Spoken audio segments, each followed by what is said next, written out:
Saudi আরবে কর্মরত প্রবাসীদের জন্য এসেছে একটি অত্যন্ত উদ্বেগজনক সংবাদ।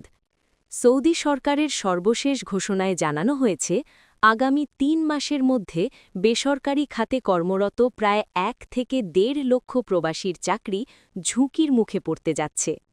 বিশেষ করে যেসব প্রবাসী marketing, sales, IT, graphics design সহ মোট ১৮টি নির্দিষ্ট পেশায় কর্মরত আছেন, তাদের জন্য এই খবরটি সবচেয়ে বেশি চিন্তার। সৌদি সরকারের সিদ্ধান্ত অনুযায়ী এই ১৮টি পেশায় এখন থেকে ৬০% সৌদি নাগরিক নিয়োগ বাধ্যতামূলক করা হয়েছে।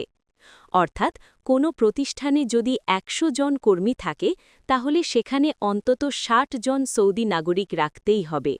বাকি ৪০% থাকতে পারবেন বাংলাদেশি, ভারতীয়, পাকিস্তানি ও অন্যান্য দেশের প্রবাসীরা।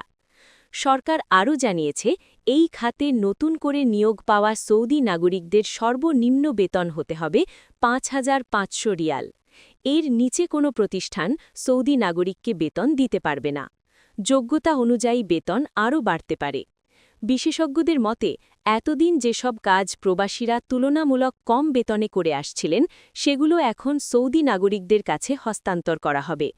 ফলে আগামী কয়েক মাসের মধ্যেই বিপুল সংখ্যক আজনবী কর্মী চাকরি হারানোর আশঙ্কায় রয়েছেন। এই সিদ্ধান্ত প্রবাসীদের জীবনে কী প্রভাব ফেলবে, সেটাই এখন সবচেয়ে বড় প্রশ্ন।